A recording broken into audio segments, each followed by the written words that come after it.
qui limite l'accuse même de vouloir faire du mal à son fils, n'occupe peut-être plus la même place que j'ai occupée dans sa vie. Maintenant, à moi de redéfinir ma place. Ça, c'est puissant. Et c'est ressenti, c'est la même chose que je ressens vis-à-vis de mes enfants.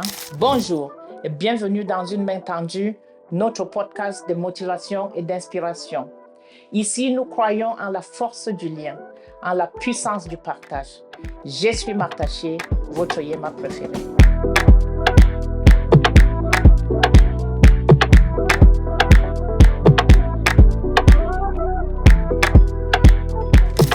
Bonjour, productrice. Salut Yéma. Comment ça va? Ça va et toi? T'as passé une bonne semaine? Très bonne semaine.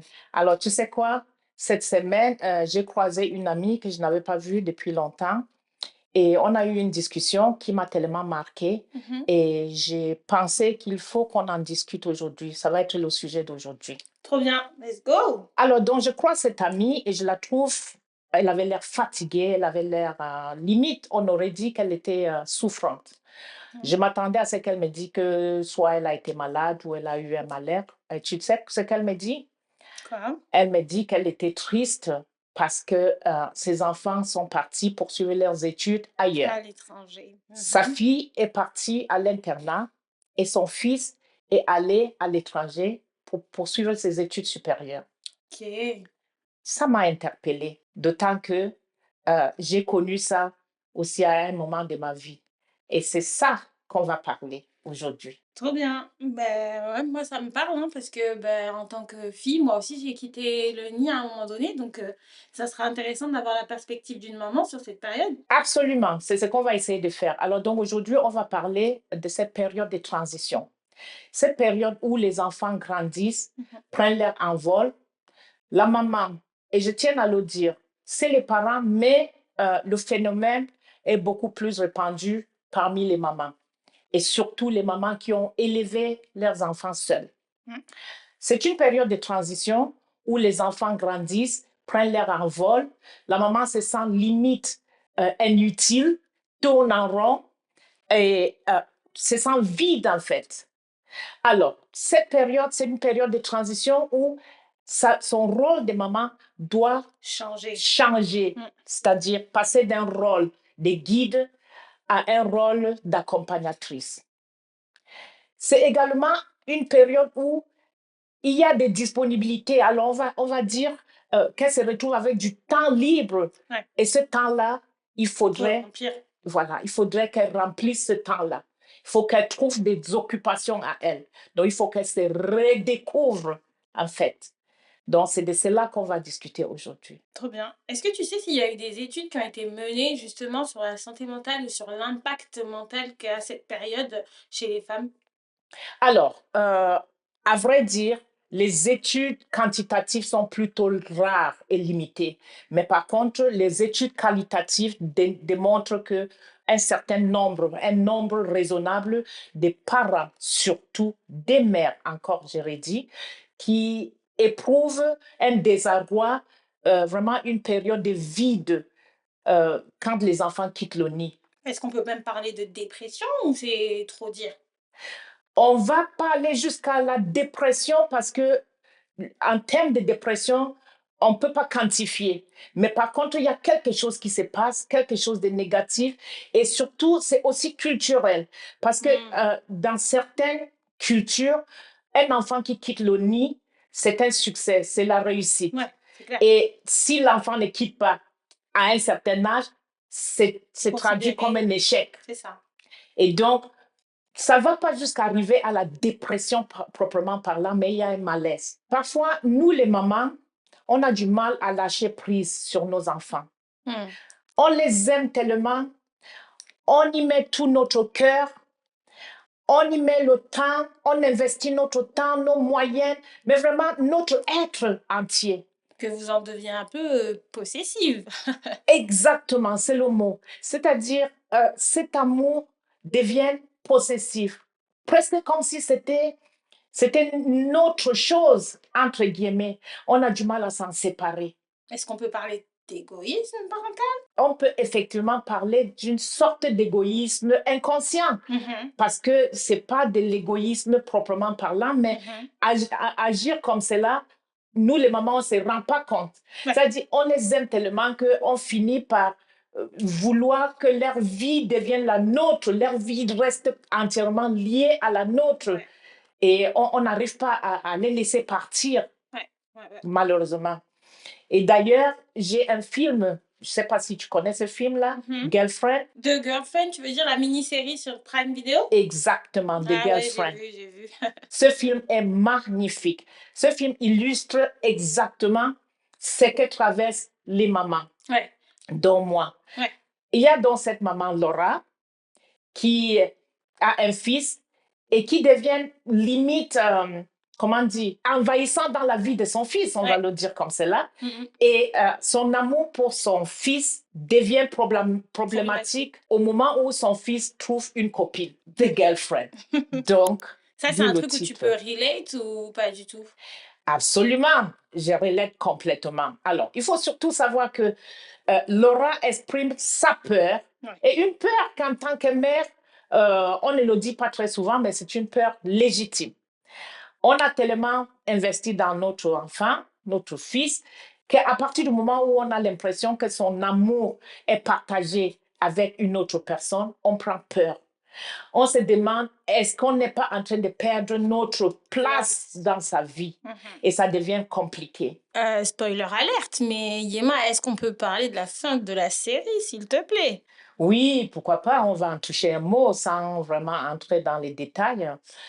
Il se trouve que Laura, qui limite déteste sa belle-fille, the girlfriend, qui a peur, qui limite l'accuse même de vouloir faire du mal à son fils, finit par mourir accidentellement, tué par son propre fils.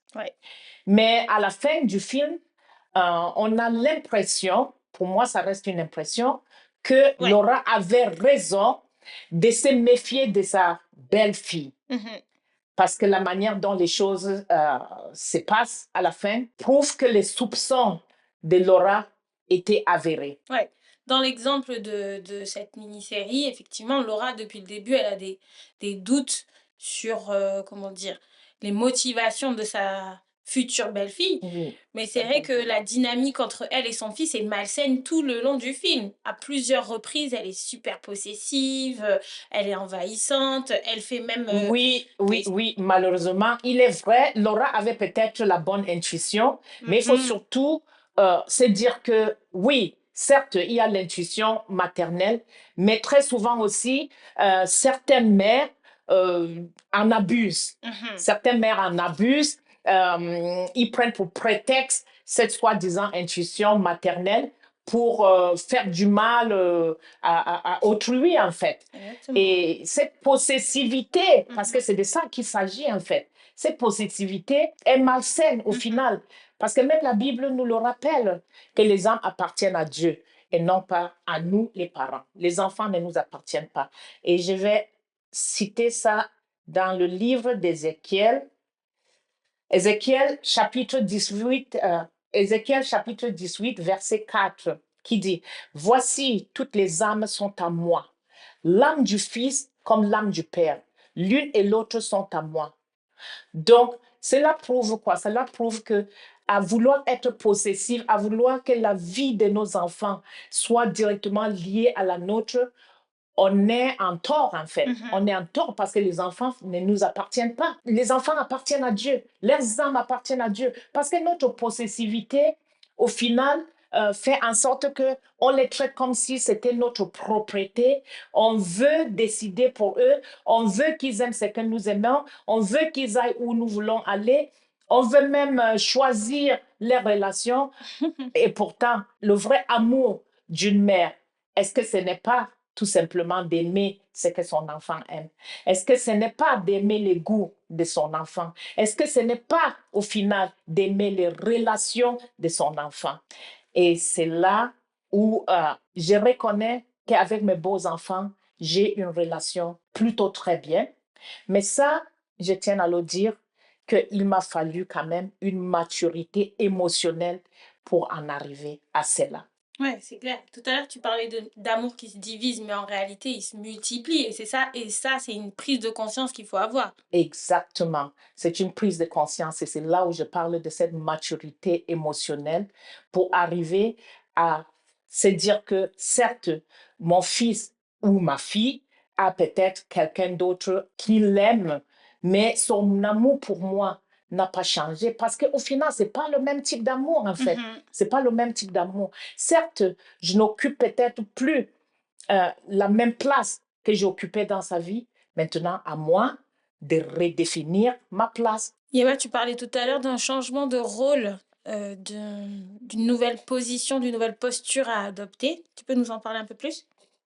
Oui, effectivement. Alors, il faut surtout noter que être mère d'un jeune enfant, d'un enfant adolescent, n'est pas la même chose que être mère d'un enfant qui a grandi et qui a pris son envol.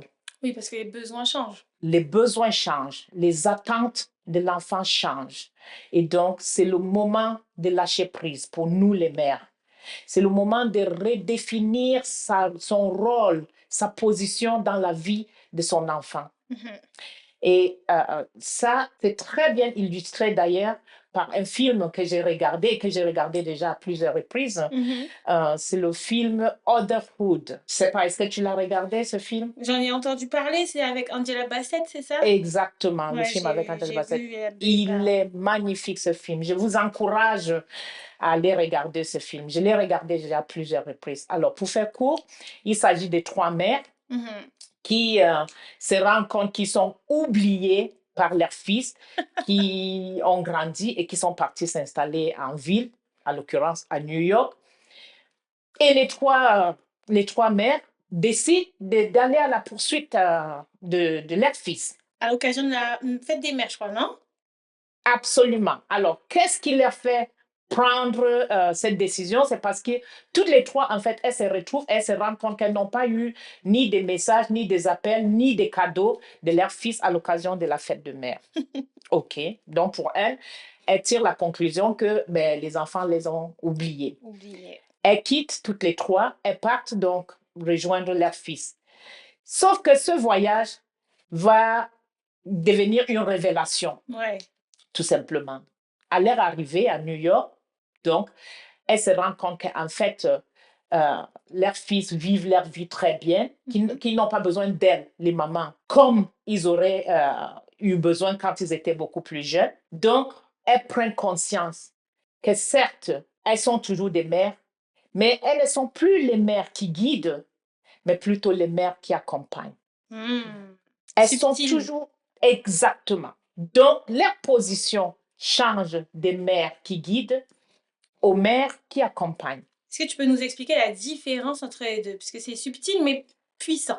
En effet, c'est subtil mais puissant, comme tu le dis très bien, productrice. Guider, ça veut dire montrer le chemin. Le guide se met devant, Hmm. montre les chemins, Hmm. éduque, instruit et tout cela. Alors que l'accompagnatrice ou l'accompagnateur est à côté, accompagne, marche sur la même, comment dire, sur la même ligne, Ouais. ensemble. Ça, on peut démontrer ça par, tous les deux sont, disons, dans le même véhicule, mais au lieu que la mère soit derrière le volant, comme c'était le cas quand l'enfant était beaucoup plus jeune, elle est assise sur la place passager. Passager, yes. Et c'est l'enfant qui conduit. La mère est toujours là. Et ça aussi, ça me ramène à cette verset biblique qui dit, le livre de Proverbes, chapitre 22 et verset 6, qui dit, instruis l'enfant selon la voie qu'il doit suivre. Et quand il sera vieux, il ne s'en détournera pas. Ça veut dire quoi? Ça veut dire tout simplement qu'il y a une période de la vie d'un enfant où l'enfant a besoin d'instruction. C'est quand il est encore plus jeune. Toi, la mère, tu l'instruis, tu lui montres le chemin, tu lui montres la voie. Mais il y a un moment où l'enfant devient grand. Il y a donc un moment quand l'enfant grandit, il reste sur le chemin que tu l'avais montré. En fait, ça veut dire quoi? Ça veut dire tout simplement que ton rôle d'instructrice ou d'instructeur en tant que parent s'arrête à un moment donné. Et là, à ce moment-là, c'est l'enfant qui prend son envol. Et toi, tu es toujours là, présent pour l'accompagner. Tu l'accompagnes, tu la vois faire, ainsi de suite. Si tes idées sont sollicitées, ben, tu les donnes. S'ils ne sont pas sollicités, mais tu es là. C'est très puissant ce que tu as dit. Ton rôle d'instructeur s'arrête. Absolument. Ton rôle d'instructeur, de guide s'arrête et ton nouveau rôle, c'est le rôle d'accompagnement. C'est un rôle d'accompagnement, c'est un rôle d'accompagnatrice. Tu accompagnes. Et quand on accompagne, les décisions, en fait, ne sont plus ta responsabilité. C'est l'enfant qui décide. Tu peux l'accompagner, tu peux guider, tu peux conseiller et surtout quand les conseils sont demandés.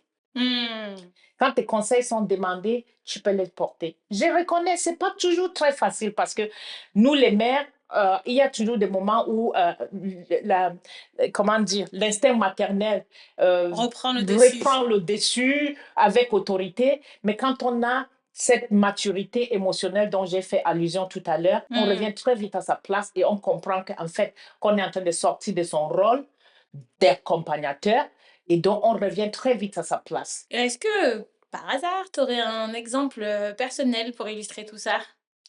Absolument. Alors, mon exemple personnel, c'est tout simplement cette grâce que j'ai de travailler avec mes propres enfants dans l'entreprise familiale. Et donc, ça me fait du bien. Ça me fait du bien parce que quelque part, je me dis que en fait, ça prouve que j'ai réussi. Ça prouve que j'ai fait du bon travail. Ça prouve que le chemin sur lequel je les avais mises, ce chemin d'instruction dont nous parle la Bible, je ne l'ai pas fait en vain. Parce que je vois aujourd'hui des adultes, je vois aujourd'hui des personnes qui arrivent à prendre des décisions. Parfois, on n'est peut-être pas toujours d'accord sur les décisions, mais voilà, ils ont l'air moisi, donc comment dire? Copilote. Copilote, voilà, c'est des copilotes en fait, c'est des copilotes. Il n'y a pas question de quelqu'un qui serait plus, qui aurait plus d'autorité que sur d'autres. Et moi, ça me procure non seulement une joie, mais aussi ça me donne de la paix de savoir que mes enfants réussissent de cette manière-là. Et ça te rend fière, je Et suppose. ça me rend fière. Ben, quelle fierté, ça me rend très, très fière, absolument, ça me rend fière. Et surtout, ça me permet de dégager du temps libre pour moi-même. Ah, et qu'est-ce que tu fais de tout ce temps libre? Ben écoute, ça me laisse le temps de faire plein de choses, de faire les choses que j'avais mises de côté, de m'occuper de moi, de revoir des amis et plein d'autres choses. Et d'ailleurs, c'est un troisième point que j'aimerais qu'on discute. C'est cette transformation euh, qui, euh, qui s'opère quand les enfants prennent leur envol. C'est-à-dire que nous, les mamans, au lieu de broyer du noir, il faut qu'on utilise le temps libre. Ce temps, au lieu de tourner en rond, au lieu de se plaindre qu'on se sent inutile, on utilise ce temps-là pour nous-mêmes, pour se redécouvrir, pour sortir nos capacités, peut-être Se lancer des nouveaux défis. se lancer de nouveaux défis. Et d'ailleurs, une personnalité qui m'inspire beaucoup à ce sujet, c'est la maman de Beyoncé, notamment à travers son livre de Matriarch. Son mémoire qui vient de sortir? Oui, exactement. Son mémoire qui vient de sortir, comme vous pouvez De voir. matriarche. Tina Knowles, de Matriarch, qui a été un best-seller et aussi sélectionné dans le Oprah Book Club. Et pourquoi elle t'inspire? En fait, la vie de Tina m'inspire beaucoup parce qu'on voit cette dame qui a beaucoup investi sur ses enfants, ses filles, Ouais. ses filles biologiques, notamment Solange et Beyoncé, que nous connaissons, sans oublier Kelly, sa fille par amour, comme elle-même elle le dit, décrit dans ses mémoires. Elle a beaucoup consacré son temps, elle s'est donnée comme nous les mamans nous savons faire avec nos enfants. Elle les a suivis, elle a suivi leur parcours, leur carrière. Ouais. C'est elle qui les habillait. En fait, bref, elle a mis son tout. Et aujourd'hui, que ses enfants ont grandi, certains auraient pu penser qu'elle va prendre du recul, qu'elle va se reposer ou qu'elle va prendre sa retraite. Mais non, qu'est-ce que Tina a décidé de faire? Tina a décidé de se redécouvrir elle-même. Tina, aujourd'hui, est devenue écrivaine, Personnage, ouais. personnage public, non plus par rapport à ses enfants, mais pour elle-même et par elle-même. Et elle le dit quelque part dans son livre, les choses qu'elle ne se permettait pas de faire, elle a décidé de les faire. Maintenant qu'elle a du temps, elle prend du temps pour elle. Elle voyage, elle écrit, elle collectionne, elle est même designer. Elle a même un programme de mentorat, je crois. Oui, exactement. Elle a un programme de mentorat. En tout cas, tout simplement, aujourd'hui, elle s'est choisie. Elle fait des choses pour elle. Elle est personnage public aujourd'hui par rapport à ce qu'elle fait. Ce n'est plus par rapport à ses enfants. Bref, elle vit sa vie, en fait, quoi. Trop Elle bien. vit sa vie, tout simplement. Et c'est une inspiration pour moi parce que être aussi mère, une bonne mère, une mère aimante, c'est aussi être une femme épanouie. Et c'est justement ce qu'on voit aujourd'hui avec Tina. Et ça m'inspire. Et c'est même la raison d'être de ce podcast. Ouais. Aujourd'hui, le temps libre que j'arrive à dégager parce que mes enfants ont pris leur envol me permet aujourd'hui de lancer ce podcast et de faire plein de choses. Je voyage, je prends le temps pour moi, tout simplement. Et est-ce que tu dirais que ta relation avec tes enfants est mieux maintenant, du coup? Absolument. Mes enfants, aujourd'hui, on est des collègues, on est des amis. Et d'ailleurs, une chose que Tina dit dans son livre qui me touche et auquel je m'identifie, je vais vous lire ça. Tina, en fait, dans le dédicace de son livre, il y a ce deuxième paragraphe où elle dit « To my daughters who became my friends. » Wow. Solange, Beyoncé, Kelly, Angie.